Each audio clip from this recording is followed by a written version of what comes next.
जन्मेजय राजा बोले, राजा जन्मेजय व्यास जी से बोले, भगवन भवता प्रोक्तम यज्ञं वाभिदं महत शाका कथं समुत्पन्ना पुत्र कस्माच्च किं गुणा। तो राजा जन्मेजय क्या पूछ रहे हैं, ये अंबा कौन है? ध्यान से मस्त सुनो, प्रश्न अच्छा है। ये अंबा कौन है? वे कैसे, कहां और किस लिए उत्पन्न हुई? उनका यज्ञ कैसा है? क्या स्वरूप है? विधान अच्छा से समझा के बताइए, सम्यक रूप से जो हम समझ जाएं। गुरुजी, इनका स्वरूप क्या है ये बताइए। अंबा की विभूतियों के बारे में भी हमें समझा के बताइए। विभूति माने क्या क्या रूप धारण वो मैया करती है, ये बताइए आप। पूरा विस्तार से मुझे सुनने की अभिलाषा है।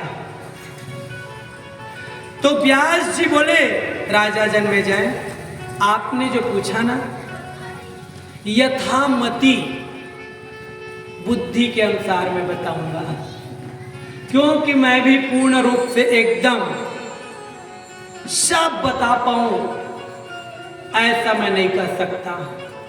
जितना मैंने जाना सुना है नारद जी के मुख से, नारद जी ने मेरे को बताया, तो वही मैं तुम्हें सुना देता हूं। तो कहे ठीक है सुनाइए। तो बोले, पंचभूतों की उत्पत्ति हुई और कमल से ब्रह्मा जी, और कमल पर ब्रह्मा जी जब प्रकट हुए तो ब्रह्मा जी विचार करने लगे कि इस महासागर में मैं कैसे आया, मेरा निर्माण और मेरा रक्षा करने वाला कौन? ब्रह्मा जी अपने आने के बारे में सब सोच रहा है कि मैं कैसे आया, और ब्रह्मा जी उस कमल के फूल उनकी नली में आ गए।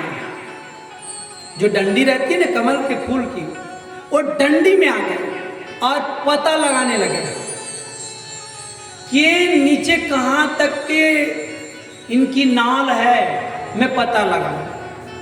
तभी आकाशवाणी हुई, तपस्या करो, तपस्या करो। ब्रह्मा जी फिर तप में लग गए और ब्रह्मा जी तप किए। तो फिर पुनः आकाशवाणी हुई, सृष्टि करो। माने सृष्टि करना मतलब तुम बनाना शुरू करो, संसार बनाना शुरू करो। ब्रह्मा जी सोच में पड़ गए, कैसे बनाऊं? भाई पहली बार कोई कार्य अगर करने को मिले तो उनके बारे में कुछ अनुभव नहीं है, तो थोड़ा से सोचना पड़ता है, चिंता भी होती है ना। अब उधेड़-बुन दिमाग में करना पड़ता है। तभी क्या देखे, मधु और कैटभ नाम के दो दैत्य आ गए और ब्रह्मा जी देखते ही हैं।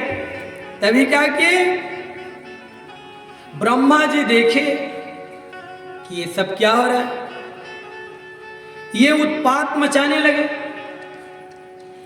ब्रह्मा जी सोचे ये तो मेरे को परेशान कर रहे हैं, उत्पात मचा रहे हैं, अब मैं किसके माध्यम से बचूं? इन लोगों से तो मैं नहीं लड़ पाऊंगा।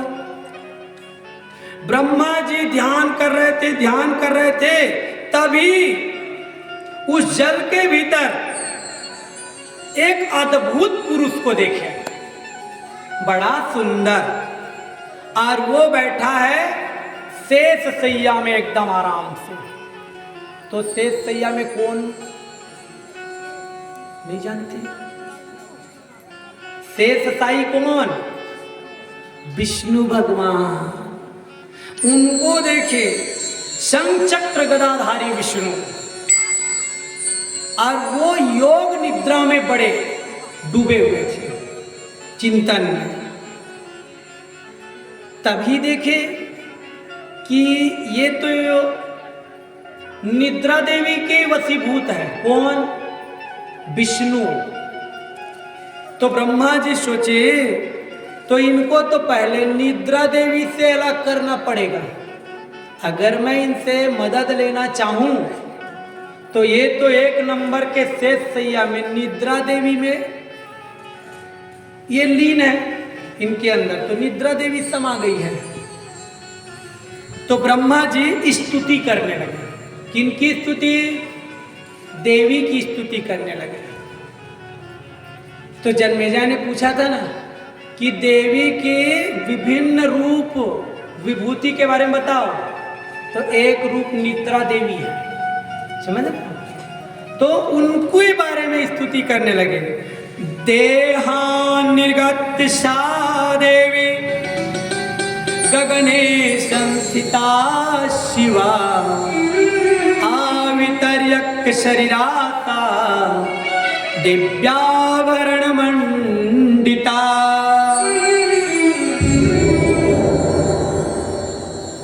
तो ब्रह्मा जी कहाँ स्तुति कर रहे हैं निद्रा देवी की? विष्णु भगवान के सामने। और विष्णु भगवान के अंदर से निद्रा देवी प्रकट हो गई। अब जब वो निद्रा देवी प्रकट हुई तो साधारण लोगों का सोना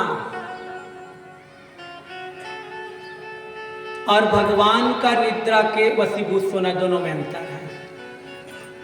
संसार के लोग कैसे सोते हैं? मोह माया की नींद में सोते हैं। धन दौलत पुत्र संतान घर कारोबार ये मोह माया के बंधन के निद्रा में रहते हैं। और विष्णु भगवान वो योग निद्रा में रहते हैं। दोनों के निद्रा में अंतर है। इसीलिए कहते हैं संसार सो रहा है वो कुछ दूसरी निद्रा है। मोहनिता सब सोहनिहारा सोहनिहारा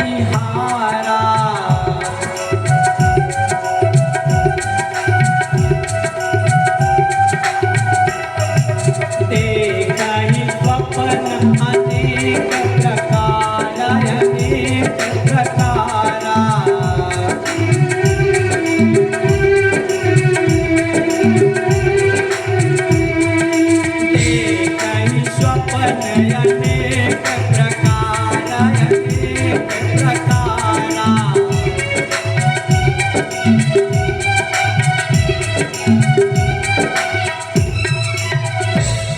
तो संसार के लोग कल्पना की निद्रा में सोते हैं, उधेड़ बुन चिंता की निद्रा में सोते हैं। आज ये बना लिया, कल उसको बनाना है, आज ये काम कर लिया, कल उसको करना है। ये सब क्या है? यही मोह के बंधन की निद्रा है। देखें स्वप्न अनेक प्रकार। सपना देखते हैं ना तो सपना में अनेक अनेक प्रकार के सोच आते रहते हैं ना। तो वैसे आदमी जागते जागते भी तो योजना रूपी सोच बनाते रहते हैं ना। आज ये किया, कल वो किया। ये सब क्या है? यही मोह की निद्रा है। मोह के नींद में हम सो रहे हैं। और इससे क्या है? हमें न देवी के बारे में चिंतन, न देवता के बारे में चिंतन, न और अपने कल्याण के बारे में चिंतन। केवल धन दौलत परिवार संपत्ति कारोबार नौकरी चाकरी, बस ये मोह कराने वाली चीजों में। तो भगवान जो सोते हैं वो योग निद्रा है। तो जैसे ही ब्रह्मा जी ने स्तुति की ना तो वो देवी निद्रा रूप में फिर वो प्रकट हुई और भगवती की कृपा से विष्णु जी जागे। और भगवती की ऐसी प्रेरणा हुई कि उन मधु कैटभ दैत्यों को मारने में सफल हुए। कौन? विष्णु जी। तो बोले कि आगे और क्या हुआ बताओ ना। तो बोले वहीं पे शंकर भगवान आ गए और तीनों गगन मंडल में विराजमान होकर के देवी को देखे। कौन तीनों देखे? ब्रह्मा, विष्णु और शंकर भगवान।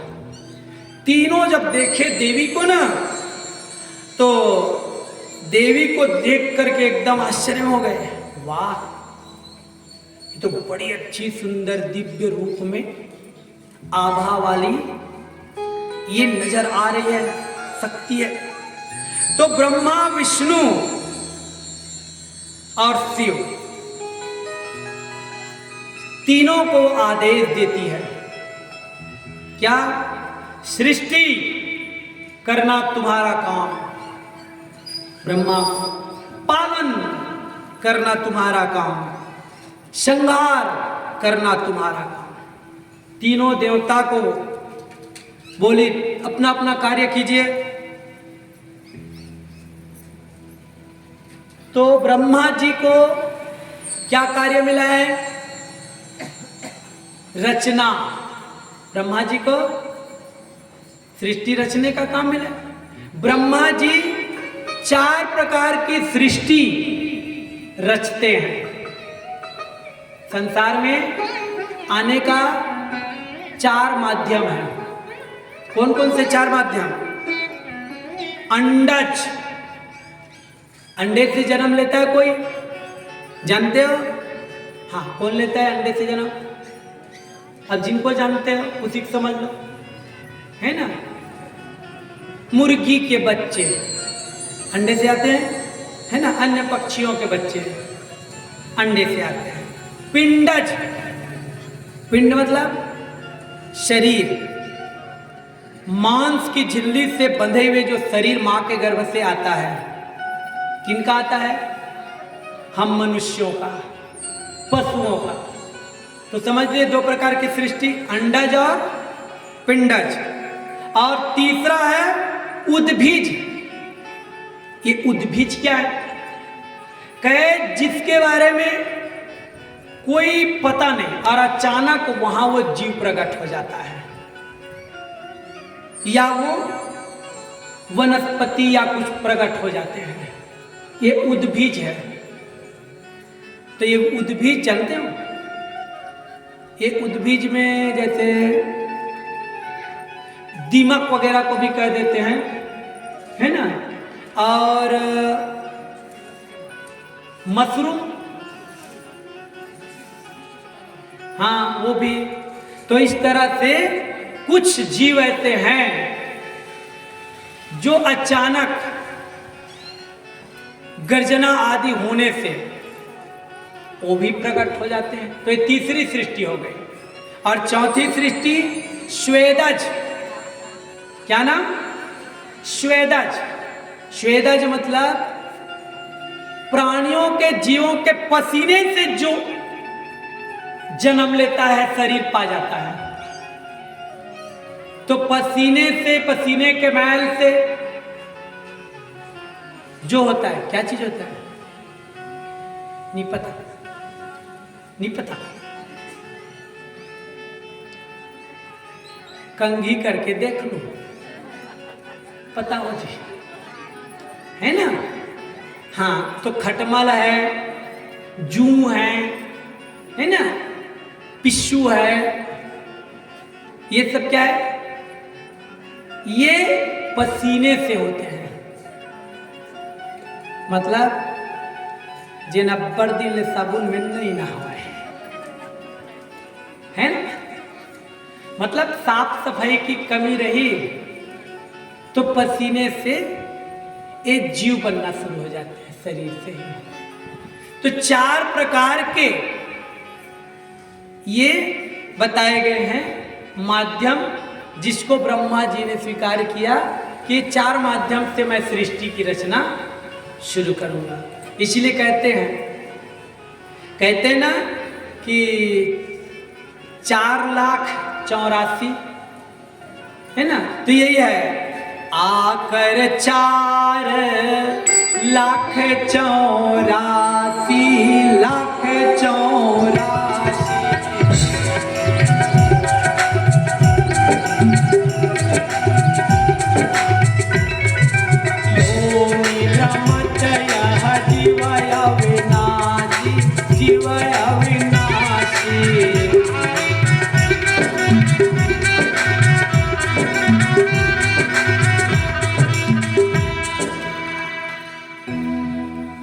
भगवती के वचन सुन करके देवता बोले, ब्रह्मा जी बोले, हम लोग तो शक्तिहीन है माता,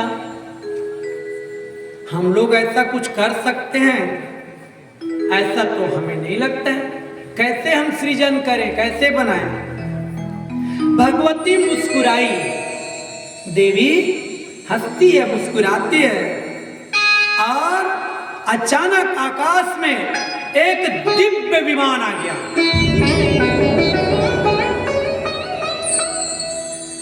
दिव्य विमान, विमान समझ रहे हो ना? अपनी भाषा में क्या बोलोगे?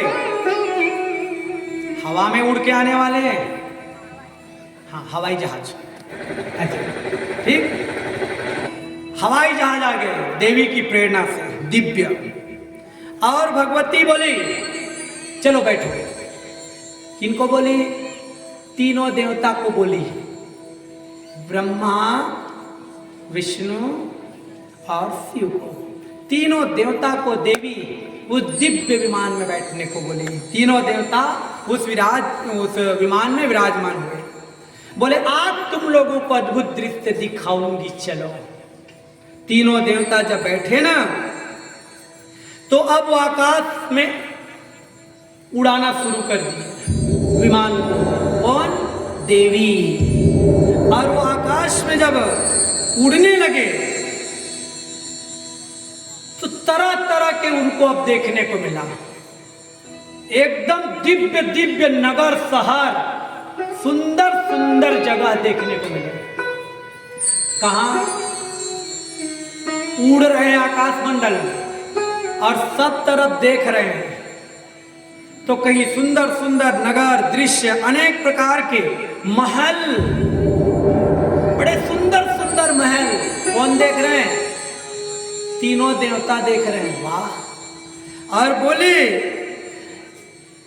कि इन देवताओं को जिज्ञासा होने लगी, जानने की इच्छा, ये सब कौन बनाया होगा? बड़े सुंदर सुंदर लग रहे हैं, इतना सुंदर मकान है, नगर है, ये सब। और देखे राजा भी देखे, ये शिकार खेलने जा रहे हैं। रानियां देखिए। अरे भगवती उस विमान पर दिखा रही है, स्वयं का एक रूप दिखाई। एक तो विमान में, और वहां जहां नगर देख रहे हैं देवता, वहां भी। और फिर वो विमान थोड़ी देर उनको झलक दिखा के आगे उड़ने लग गए। वहां फिर देखते देखते अनेकानेक सुंदर सुंदर पुरुष देवता, ये सब देखने लगे। धीरे धीरे वो विमान ब्रह्मलोक में पहुंच गए। कहां पहुंच गए? और वहां क्या देखे? ब्रह्मा जी देखे। क्या देखे? ब्रह्मा देखे। क्या देखे? कौन देखे? ब्रह्मा। ब्रह्मा देखे ब्रह्मा, और ब्रह्मा देखे विष्णु, और ब्रह्मा देखे शंकर भगवान। एक ब्रह्मा हमारे पास है जी, यहाँ एक ब्रह्मा और है। टुका के वाह। फिर थोड़ी दूर में फिर ले गए, वहां देखे एक ऐसा लोक जहां विष्णु बैठे हैं। विष्णु देखे, विष्णु। कौन देखे? विष्णु। विष्णु जी देखे। ब्रह्मा जी कहे, तेरे जैसा भी है जी, मेरे जैसे वाला देख क्या है ना, तेरे जैसा भी है। फिर शंकर भगवान भी कहे, हाँ तुम दोनों जैसा मैं भी देख लिया। आगे विमान चलने लगे। शिव जी देखे। शिव जी। कौन देखे? शिव जी। शिव जी देखे। अरे तुम दोनों का डुप्लीकेट तो देखा, मेरा भी डुप्लीकेट है। फिर विमान आगे बढ़े, कहे ये तो सेम कैलाश पर्वत। वाह। तो देखे कि सब चीज ये कौन कर रहा है या कौन कर रही है? तो उन लोगों का आभास हुआ कि भाई हमारे जैसे बनाने वाले और हमें नचाने वाले भी कोई हैं। कौन सोचे? तीनों देवता सोचे। जग पे खन तुम देख निहारे, देख निहारे,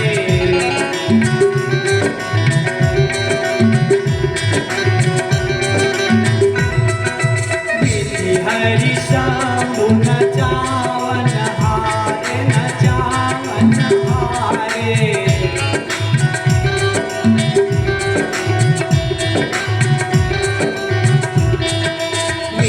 हरि शंभु नचावन हारे, नचावन हारे।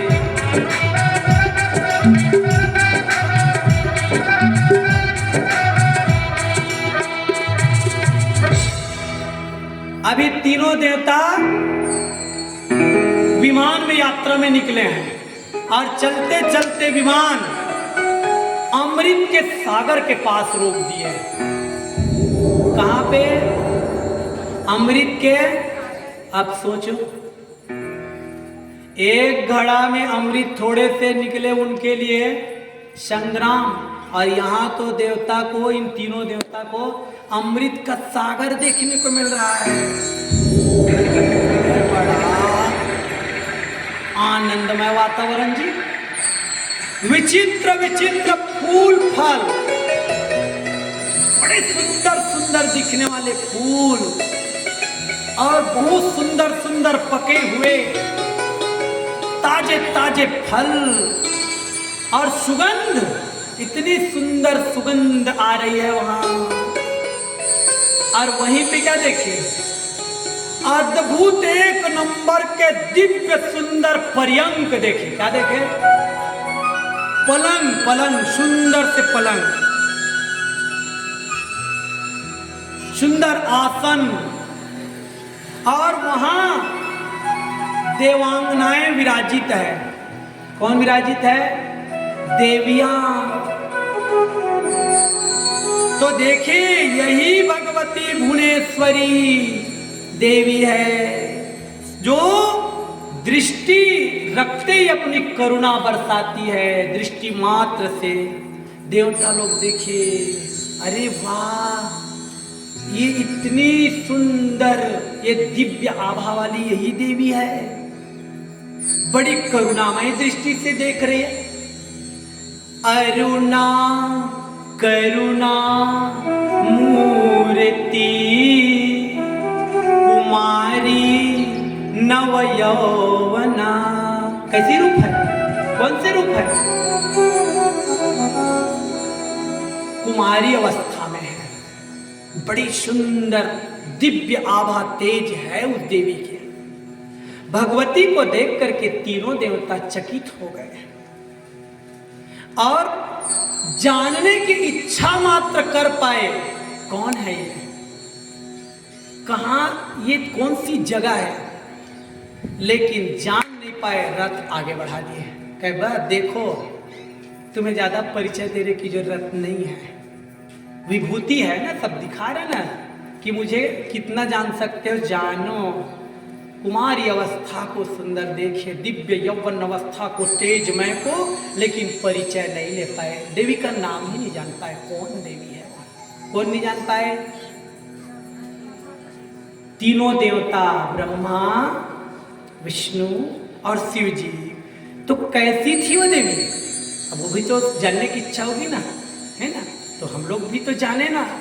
नय सहस्र नयना रामा, सहस्र कर संयुता, सहस्र वदना रम्या, भांति दुराद संयमा। सहस्र नयना, एक नहीं, उनकी तो बहुत सारी आंखें थी।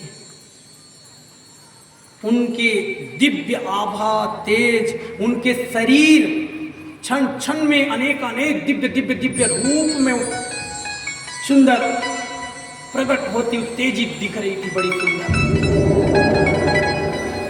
तीनों देवता सोच में पड़ गई, कौन हो सकती है, कौन हो सकती है, कौन हो सकती है। तब विष्णु भगवान के मुख से निकले, मैं जान गया जी। तो बोले बता ना भाई तू क्या जान गया, सुन लेते हैं। विष्णु भगवान बोले, ऐसा भगवती देवी सर्वेषां कारणं हितः, महाविद्या महामाया पूर्णा प्रकृतिरव्यया।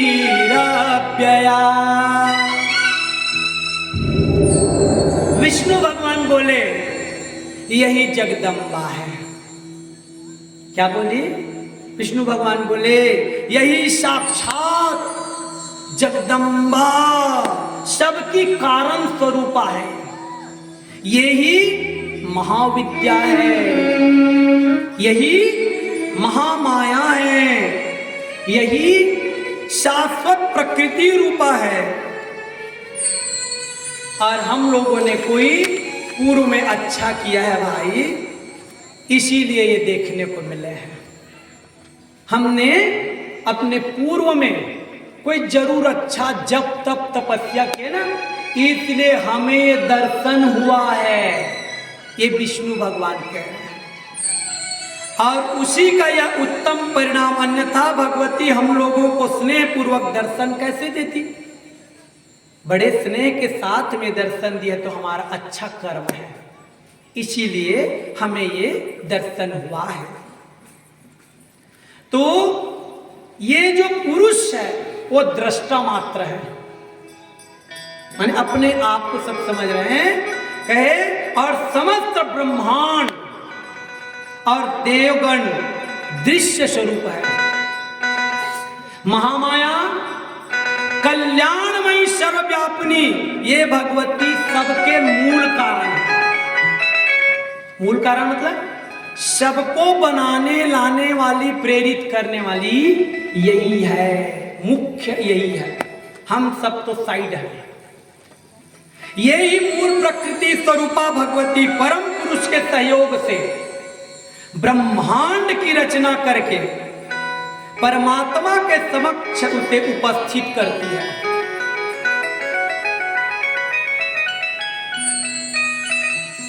तो ये शब्दों की अब चर्चा है, समझ लो। विष्णु भगवान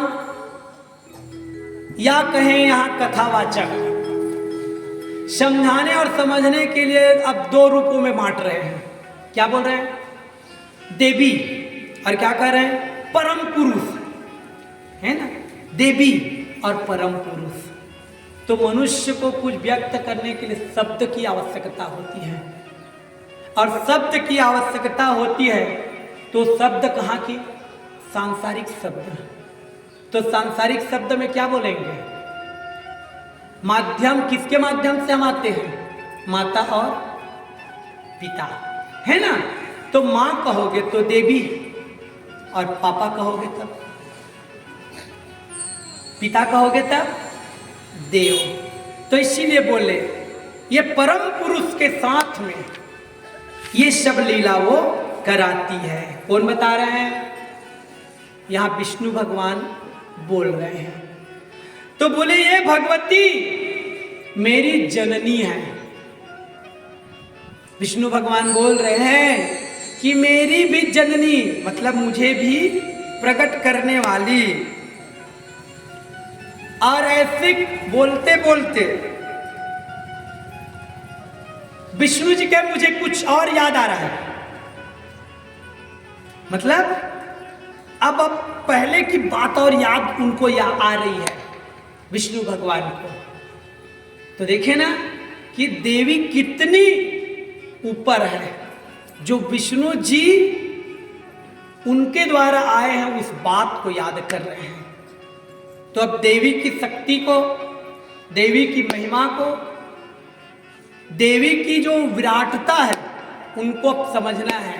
क्या अभी देवी के सामने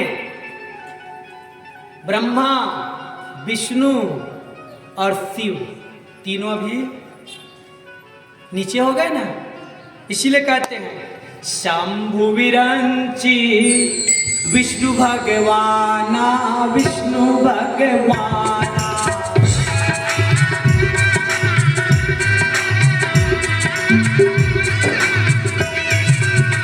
पदे चातु अंसत नाना अंसत नाना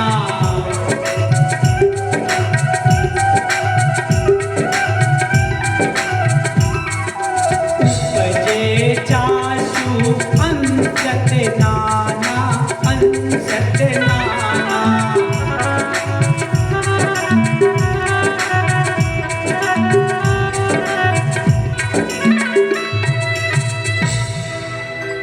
तो विष्णु जी बोले भैया इतना सुंदर हमें जो दृश्य दिखा रही है, एक बार तो उनके वंदन हम लोग चलो करें।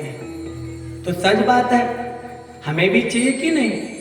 जब विष्णु भगवान कह रहे हैं कि उनका ध्यान हमें वंदन करना चाहिए, तो आइए हम लोग भी माता रानी का वो वंदन करें, जिससे हमारा भी जन्म सफल हो जाएगा। जब सारे देवता उनके सामने नतमस्तक होते हैं, तो हम तो एक मानव मात्र है, उनके सामने तो हमें बार बार चरण में उनके लौटना ही होगा। जन्म सफल हो जाएगा, जन्म सफल हो जाएगा माँ आज हमारे। जन्म सफल हो जाएगा आज हमारा, माँ आज जन्म सफल हो जाएगा आज हमारा, माँ आज हमारा। दर्श दिखा दो आए हमको, दर्श दिखा दो आए हमको, घर नाम तुम्हारा। जन्म सफल हो जाएगा आज हमारा, आज हमारा। जन्म सफल हो जाएगा आज हमारा, आज